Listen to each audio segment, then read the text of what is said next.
Welcome to my channel, Southern Boys Ride, where we talk everything motorcycles, motorcycle life, motorcycle culture. Don't forget to hit that like button, comment, and subscribe. Now let's ride. Hey, what's going on, Rider Crew? Hey, got a project I was working on today. I'm going to take you guys on a little test ride. Taking a maiden voyage on my Kawasaki 1600. Just put in a brand new clutch plate, steel plates, and all that good stuff. So here we go. We're taking you guys on the ride.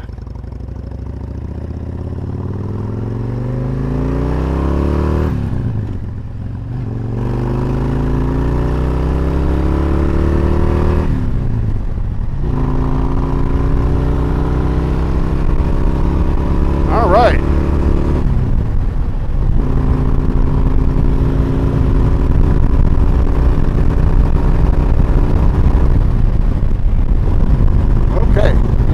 Let me pull my shield down.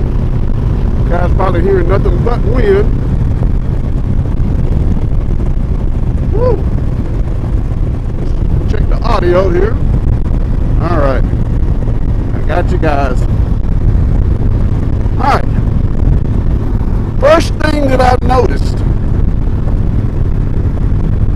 is the clutch is much tighter than it was. And I can feel the pull a lot better than the old clutch was. The old clutch was pulling nice, but it didn't have that pull as this new clutch has. And now, there's been a lot of you guys trying to find a different friction zone for hydraulic clutches. Okay? The reason why I changed my clutch out, and I'm going to pull over here in just a sec here. Matter of fact, I'm going to pull over right here, and I'm going to talk at you guys. Because I'll make sure I got everything just right. All right. Okay, now, the reason why I changed my clutch is because I wasn't getting pulled until I got almost at the end of my lever. And to me, I'm thinking my clutch is going out. But I learned that on a lot of these hydraulic clutches on the Kawasaki, that's just about where your pull is supposed to be in the first place on a lot of them. But I'm finding that not to actually be true. And now, for you guys that want to change your pull, here's what you're going to have to do. There's a spring in your clutch basket there. You have the OEM spring. Then you got a Barnett spring. It's like a washer that's concaved with fingers on it.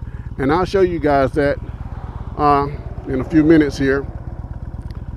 But that spring is a lot thicker than the OEM spring. Whole lot thicker, and it's just a little bit higher than the OEM spring. So that gives me a stiffer clutch, because right now I'm sitting at number 4.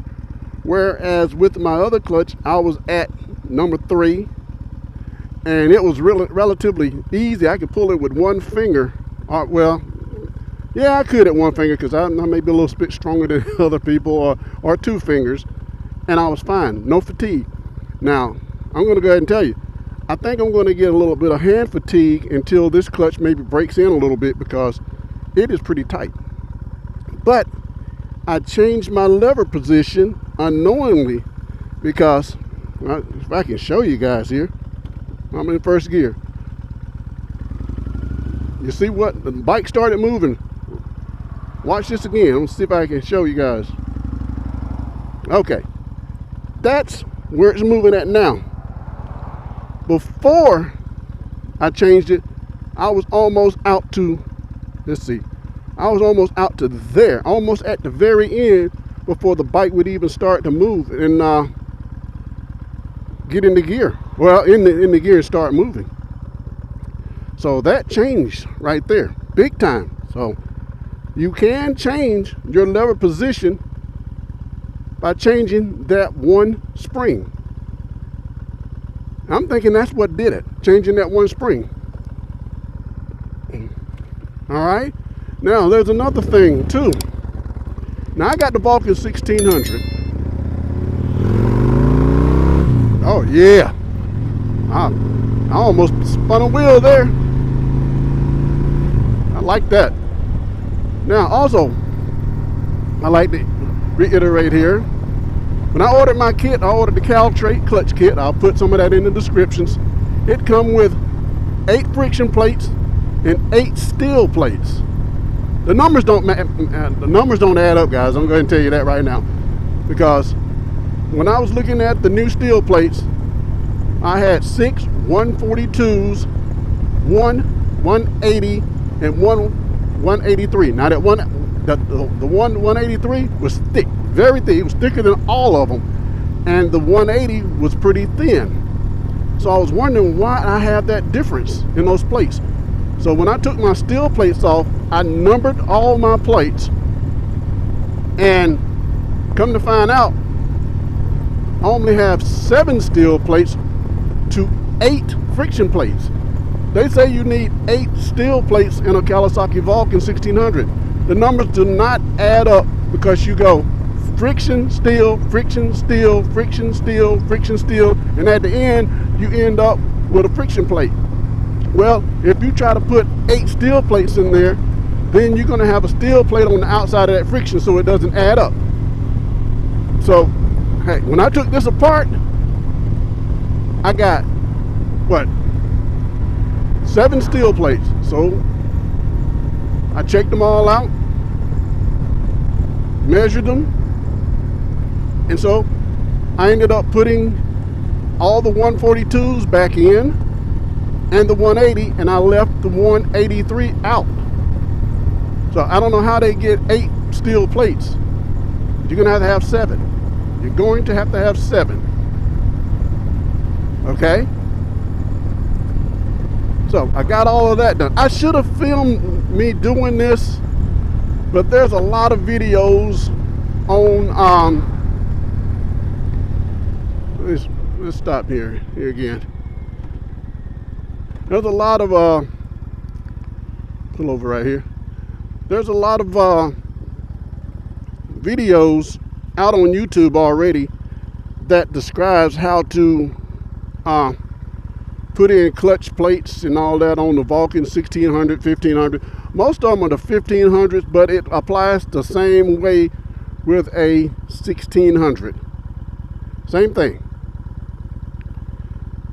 And it was easier than I thought it was. The only thing, you're just going to have the right tools, because there's a nut that's on that clutch basket that I personally thought I was going to be able to jam the sprocket or the teeth in there and take it off with a with my pull bar. No, you got to have an impact wrench. If you don't have an impact wrench, you're not going to get that nut off at all. So get that impact wrench, and I'll show you some stuff in the descriptions here when I get off of this test ride. All right, let's get back on here. Oh yeah, God almighty.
Also, I'm going to talk to you guys about your choice of oils that you put in the Metric Cruiser. Of course, you know the Metric Cruisers, you only have to put one oil in here, and that's the 4-stroke, which is great because that's all you got to fool with. I think on the Harley Davidson, you have to have 3 different oils in there. You got your motor oil, your transmission oil, and another type of oil that you have to put in there. Whereas versus on a Metric, you got that one oil. Now, this is just my opinion personally, nobody else's. Price of oil. Now, when I first got my bike, I was buying the expensive oil at the dealership. I think 4 quarts was costing me almost like $65. Okay, I didn't know any better, so I was buying that, and plus I was getting my filter there.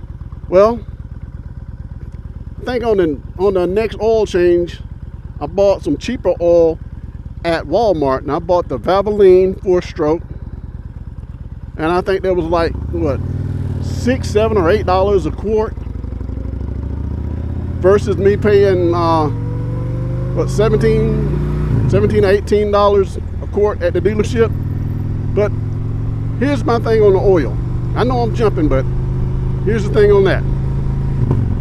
I don't go a lot of long distance. I'm not going across country all over the place. I might take 2, maybe 3 long trips a year on my bike. But now if I'm going to go across country like GQ, Sensei, Slappy Adventures, and Tiffany Renee, these guys ground pound. They all over the place. They take some long miles. Then I might go with a more expensive oil in here that can take it, because when you're going from state to state, you don't know what the climate's going to tell you. You might go from cold to hot, cold to hot. So you want an oil that's going to be able to take that. So that's my advice on your oil. If you're not going to me, if you're not going to be running all over the country, then you can go with a cheaper oil, because, hey, you can change it every 3-4 months, and it's not going to cost you that much, versus spending what, $80 changing it every 3 to 4 months. But that's up to you on what you want to run in your bike. That's just a little tidbit. But I tell you guys, this baby sounds good.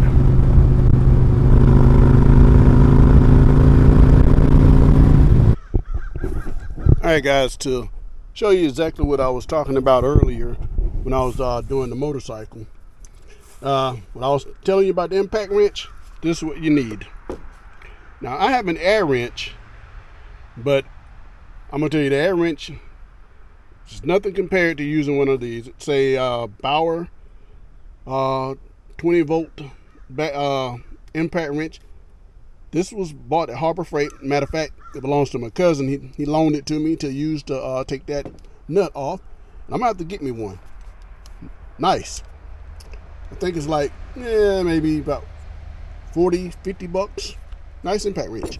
Oh, here's the clutch plates I was talking about. Now, this is the OEM spring that goes on the Kawasaki Vulcan. That is the one I took off. Now, I'm gonna get in close here. If you guys can see that. See those little shiny spots right there? That is what ruins your pressure plate.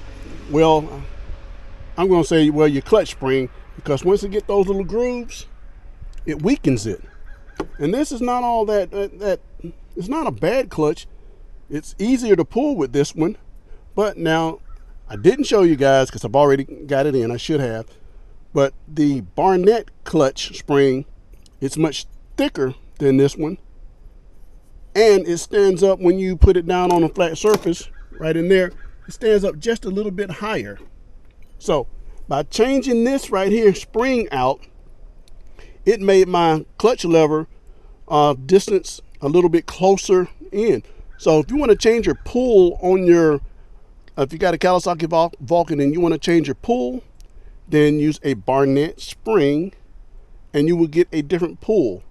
Before, like I was saying in the video, my pull was almost at the end. Now it's somewhere in the middle. Also on the Kawasaki Vulcan, they tell you that you need 8 plates. Well, I was also telling you guys in the new one, which is the Caltrate. You see the bag here, Caltrate. You can go to let me swing this around here for you guys to see. Let's get down on it. Got www.caltrate.com, where you can get all your Kawasaki parts and other parts for your motorcycles. But anyway, for the Vulcan, they're going to send you a pack of steel plates and friction plates, which is this is the friction plate. But now for the 1600, they say you need 8 friction plates, fine, and 8 steel plates.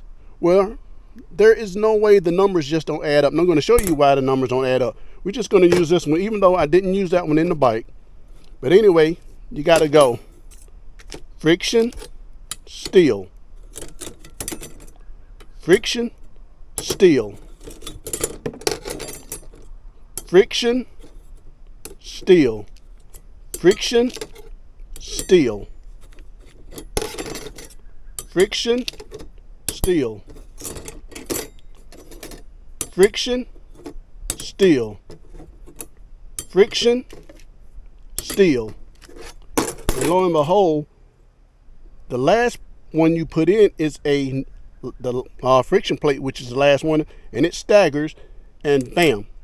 Now, you got 1 steel plate left over.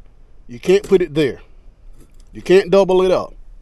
So, if any of you out there know why they call for 8 steel plates in a Kawasaki 1600, drop it in the comments. Let me know, because I don't know. Because when I took mine apart, I only had 7. And all of mine were, like I said before, 142. One was a 180, and one was a 183. The 183 is this one, and it is way thicker than all the rest of them. So I didn't use this one because when I measured them up, the 142s were equal to these plates, and then it had 1 thin plate that was equal to the other one. So I matched those all up and put that in there. And I was also telling you guys about oil. I use this oil here, the Valvoline 10W40 for the 4-stroke motorcycle. Now, it's not the most expensive oil out there, and relative, I think it's like maybe $6 or $7, $8 a quart, and it's a lot cheaper than buying the OEM oil at the dealership. Because hey, like I was saying, if you're not ground pounding and you're just riding around in the city doing local rides, this oil is great, because most times you guys are going to change your oil, every 3,000, 4,000 miles anyway. So what? So if I'm getting 5,000 miles and I change my oil, $25 to change it, versus buying the OEM oil, which will cost me probably about $60, which those quarts are upwards of $13, $14, $15 a quart, probably a little bit more now, and your oil filter. So hey, that's what I use in mine, and it's been pretty good motor oil. Well, I don't say motor oil because the metrics use a 4-stroke, whereas in the Harley Davidson, I think the Harley Davidson uses 3 different oils. You got a regular motor oil, and a transmission oil, and another oil for something. Of course, I don't ride a Harley Davidson, so I couldn't tell you, so I don't know. But anyway, hope you guys enjoyed the video. And like I said before, if you are wanting to change your distance in your pull on your clutch, on a hydraulic clutch on a Kawasaki Vulcan, then I got a feeling if you change this spring to a Barnett spring, you're going to be able to change your pull, because mine now is at halfway. See you guys.